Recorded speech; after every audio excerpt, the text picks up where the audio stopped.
kami ini wadul, semua orang Jawa ya, atau paling tidak kenal bahasa Jawa. Wadul, ngadu kepada Gusmus.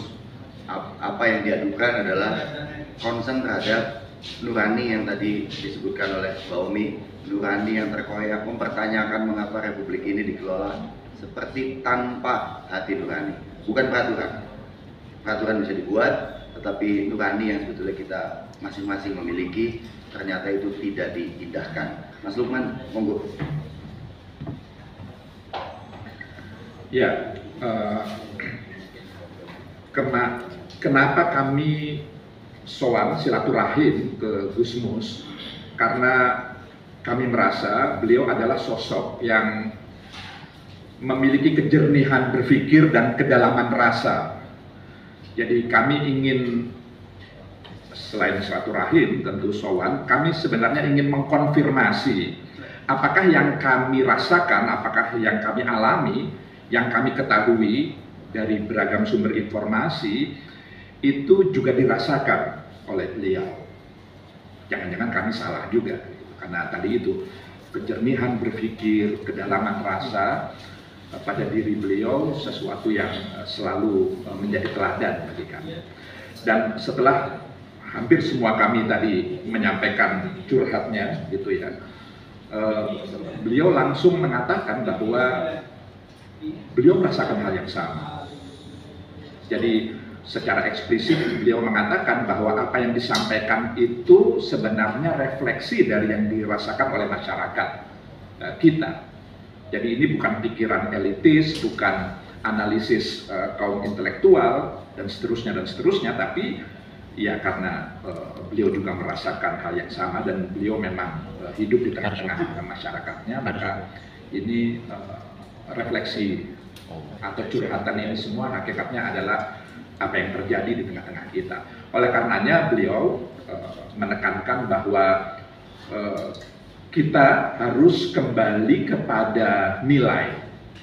Beliau mengatakan saat ini kita sedang mengalami krisis nilai, dan ini tidak hanya dialami oleh sebagian penyelenggara negara, tapi juga masyarakat secara keseluruhan.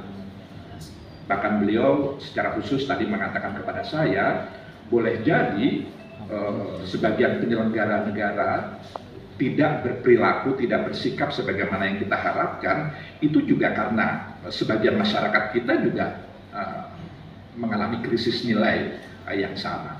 Oleh karenanya beliau berseru tadi, politik itu tanpa dilandasi nilai, tanpa menerapkan asas-asas kepatutan, kepantasan, tanpa menggunakan etika, moral, politik itu hanya sebatas alat saling berebut kuasa saja. Oleh karenanya, bagaimana kebudayaan yang hakikatnya adalah mengangkat kembali, menyadarkan seluruh masyarakat kita dan seluruh penyelenggara negara kita untuk kembali kepada nilai-nilai luhur, etika, moral, dan seterusnya, itu harus terus digaungkan, tidak hanya menggugah kesadaran kolektif kita sebagai bangsa, tapi juga bisa diimplementasikan di semua sektor, di semua aspek kehidupan kita. Jadi itu sekedar tambahan yang ingin saya sampaikan dari apa yang tadi telah disampaikan.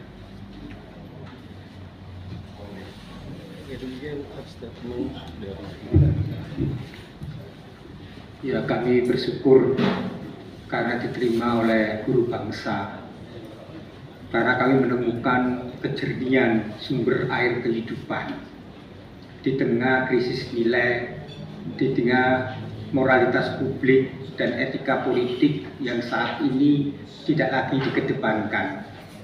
Tapi kami punya harapan apa yang dikatakan oleh Gusmus, bagaimana mengembalikan politik jalan kebudayaan. Kalau politik jalan kebudayaan, maka politik harus juga dikembalikan kepada kepatuhan dan etika dan moralitas publik. Dan itu yang diharapkan oleh Gusmus, bagaimana perjumpaan itu diperluas untuk semua kalangan dan mengingatkan para penyelenggara negara dan rakyat harus kembali politik itu jalan kebudayaan, dan itulah politik yang memiliki keadaban. Memang kita akhir-akhir ini politik kehilangan keadaban ketika kekuasaan itu dijadikan suatu cara dan dilegalkan, dan kerap kali cara-cara kekuasaan itu menaikkan suara hati nurani dan juga akal budi dan akal sehat. Maka mengembalikan politik jalan peradaban menjadi tanggung jawab semua pihak, termasuk teman-teman media. Maka kita mengawal demokrasi ini dengan mengembalikan politik jalan kebudayaan. Sekali lagi kita mendapatkan air kehidupan dan kita disegarkan kembali ora rasa kita, karena selama ini ora rasa sudah dikotori karena politik hanya duduk desa dapat apa memperoleh apa, dan ketika kekuasaan itu dan keserakahan ketamaan itu menjadi ideologi kita, maka disitulah karakter kebudayaan tidak lagi dijadikan cara berpikir, bertindak, menalar, dan berrelasi. Ini semua kesalahan kita juga, dan kita harus berani mengoreksi juga, karena selama ini kita semua terlengah, kan kita kerap kali tidak mau mengingatkan kekuasaan dan masyarakat bahwa politik itu bukan semata-mata duduk desa dapat apa berapa, tapi politik itu adalah menghormati martabat kemanusiaan, dan martabat kemanusiaan itulah yang sekarang ada kesan tinjak-injak. Maka kita mengembalikan politik jalan kebudayaan.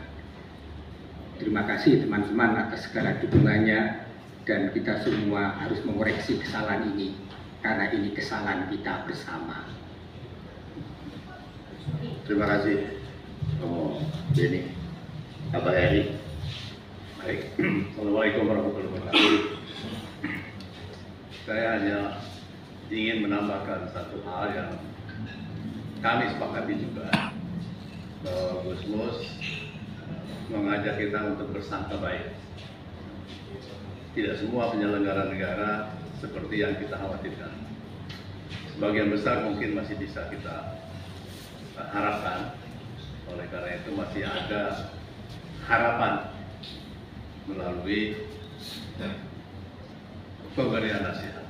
Ya, Gusmus tadi menyampaikan secara tegas, kita nasihati pemimpin kita dan kita nasihati juga masyarakat. Di masyarakat tenang, sebagian besar penyelenggara negara pasti masih memiliki nurani. Yang tidak memiliki itu sebagian kecilnya kebetulan memegang kekuasaan. Jadi Gusmus garis bawah itu, dan kami juga sepakat dengan itu. Dan untuk itu tentu perlu bantuan kita semua. Terima kasih. Terima kasih Pak Heri. Gus Wahyu, monggo. Sepatah dua, tiga patah. Terima kasih. Mbak Nong, mau ada tambahan?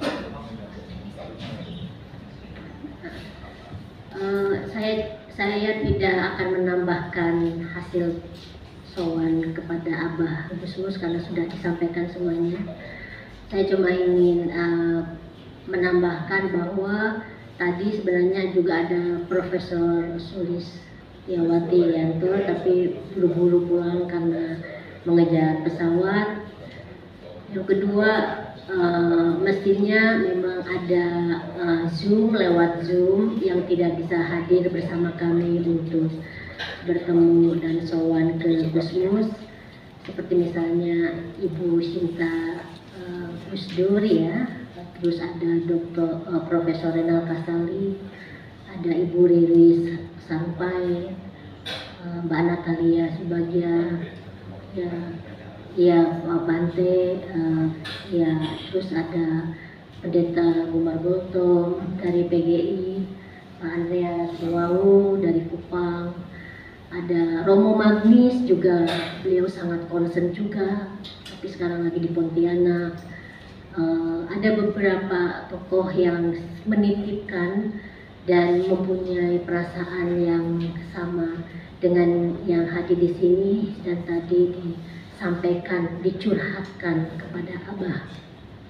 Itu aja yang ingin disampaikan, dan mudah-mudahan seperti kata Abah Gusmus ya, kita nggak berhenti untuk terus-menerus mengingatkan, memberikan nasihat gitu, dan semoga ini bukan yang terakhir.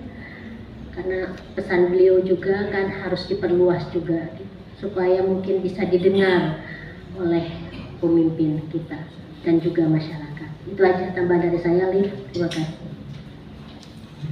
Terima kasih Nong Mahmada. Dari teman-teman, kalau ada langsung satu, silakan langsung Mas sebelah kanan ya. Ini para tokoh bangsa, saya Sudah langsung saya saja. tadi dari media Jakarta melihat kemarin berita kemarin yang sedang viral terkait pemasangan atribut salah satu calon dan dibantu oleh aparat TNI Polri. Bagaimana pandangan tokoh bangsa ini melihat kejadian tersebut? Dan tadi juga ada pernyataan bahwa masih ada nih institusi yang bisa kita percaya. Nah, kalau semuanya akhirnya terlibat dalam kepentingan penguasa saat ini, apa institusi mana lagi yang bisa kita percaya setelah itu? Dan bagaimana pandangan tadi, pandangan para tokoh bangsa terkait bagaimana pandangan tokoh bangsa terkait pemasangan atribut salah satu calon yang melibatkan TNI Polri? Itu, terima kasih. Terima kasih. Sabta ada lagi? Atau langsung? Oke. Langsung. Ke depannya. Perkenalkan, saya Fahri dari Jawa Pos Radar Kudus. Izin minta mengkonfirmasi tadi sebelum acara ini ada beredar pamflet dengan nama Majelis Permusyawaratan Rembang. Mungkin bisa dijelaskan. Terima kasih. Selain Sabta sama Fahri, cukup ya. Oke, Mas Sabta nanti bisa dijelaskan oleh Pak Lukman, tapi isu yang spesifik mengenai pemasangan, spanduk dan sebagainya itu memang belum disikapi secara, maksudnya kita belum menyikapinya, tapi harus ada kewaspadaan bahwa penggunaan aparatur negara itu akan membawa pemilu 14 Februari mendatang tidak bisa dipercaya publik sebagai satu pemilu yang jurdil. Itu yang digarisbawahi. Mas Lukman, ada tambahan? Ya, jadi pertama perlu dikonfirmasi terlebih dahulu informasi itu, apakah betul itu dilakukan oleh aparat negara. Gitu. Yang kedua, andai pun terkonfirmasi bahwa itu dilakukan oleh aparat negara, kami masih penuh berharap bahwa itu bukan merupakan kebijakan institusional. Jadi kami masih percaya betul bahwa TNI Polri tetap berpegang pada undang-undang, bahwa netralitas dari kedua alat negara itu adalah sesuatu yang niscaya, yang tidak bisa tidak, ya harus menjadi kewajiban yang harus ditunaikan. Andai pun ada seperti yang diinformasikan, yang diberitakan seperti itu, kami berharap mudah-mudahan itu hanya tindakan oknum semata, bukan merupakan kebijakan resmi dari institusi TNI Polri. Mudah-mudahan seperti itu.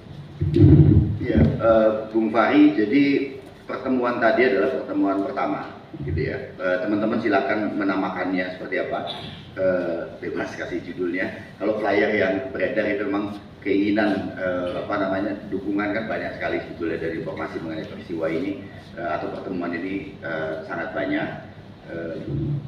Karena itu tentu ada keinginan untuk memberi judul yang flyer diterima itu namanya keren kan sebetulnya kan ya, Majelis Permusyawaratan Rembang gitu ya kan, MPR akhirnya gitu. Jadi MPR juga bisa kita sebut kelak sebagai Majelis Penasehat Republik.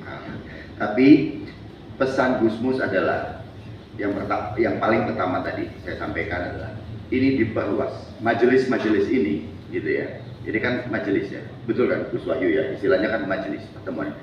Menjadi taklim atau tidak taklim kan itu urusan berikutnya. Diperluas, diperbesar sebagai satu forum untuk memperingatkan kepada kita semua, terutama kepada mereka yang berkuasa, dan kita semua adalah juga warga yang berhak untuk menyampaikan suaranya. Tadi Bu Omi juga menggarisbawahi, menyampaikan apa nuraninya.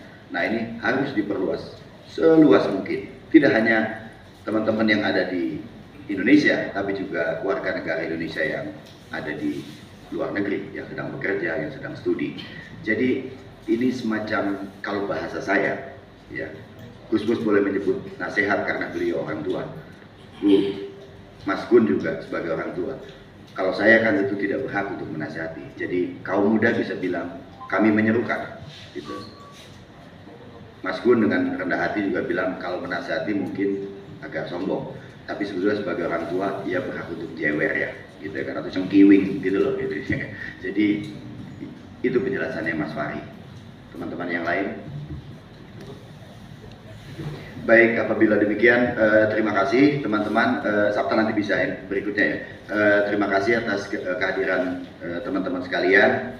Ini satu ikhtiar kita bersama, tidak hanya yang ada di sini dan nama-nama yang disebutkan oleh Nong Mahmada tadi, tapi juga saya kira juga dari teman-teman media yang paling punya potensi untuk hidup tidak enak apabila kebebasan bersuara, kebebasan menyampaikan pendapat di Republik ini dibatasi. Media adalah pihak paling pertama yang akan terancam. Karena media adalah penjaga demokrasi itu sendiri.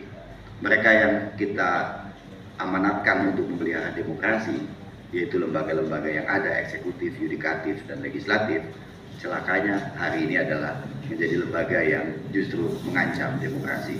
Karena itu ini kerja kita bersama. Terima kasih. Selamat sore teman-teman.